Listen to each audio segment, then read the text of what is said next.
Hello guys! Ngayon magluto tayo ng taro.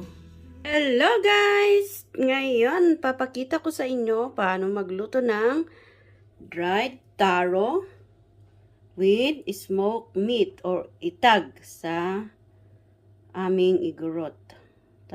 Itag ang tawag namin dyan. Smoked meat.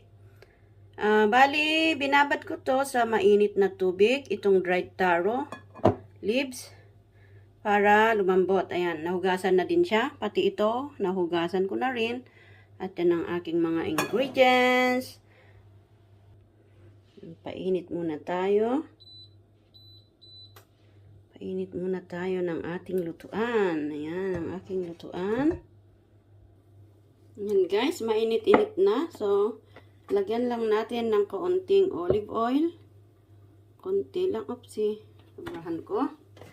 Konting-konti lang para iluto natin ang mga sangkap. And guys, unahin natin ang bawang.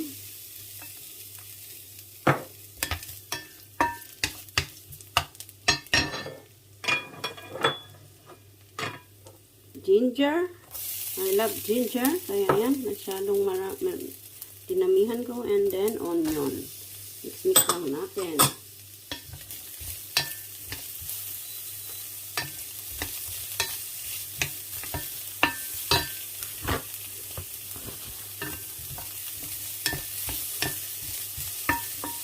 Yan.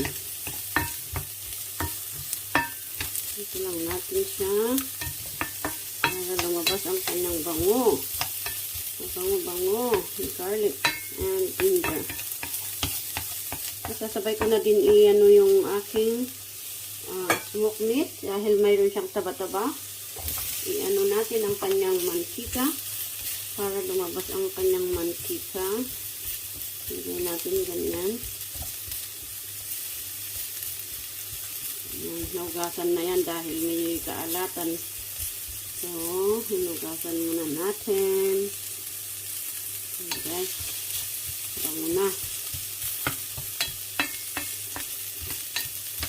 Actually, itong lutuan na ito hindi na kailangan ng mantika.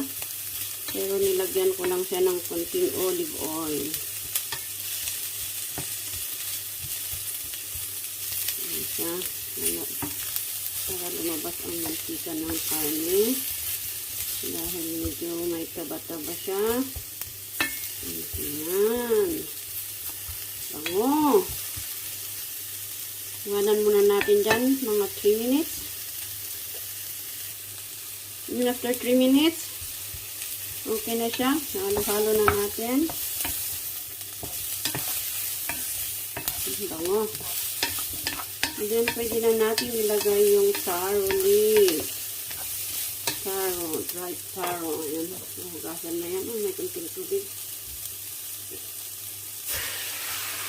Guys. Ito ang gagawin ko is igigisa ko lang siya. Pero, kung gusto nyong lagyan ng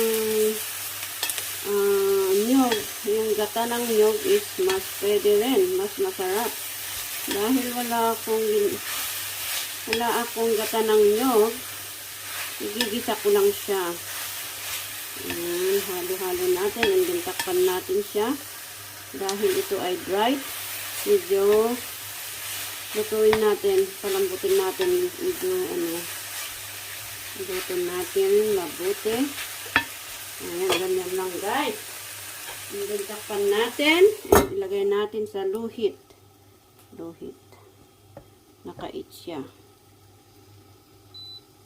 Lagay lang natin siya sa 6. Ayan. Maybe 30 minutes nating tapos mamaya is ihalo natin. Nakalimutan ko, lagyan lang natin ng kaunting tubig. Dahil magtutubig din yan kasi parang mai-steam siya. Kunting-kunti lang ilagay natin. Para mag-steam at maluto yung gabi. After 30 minutes, check natin. Wow! Ayan, medyo nagtubig siya.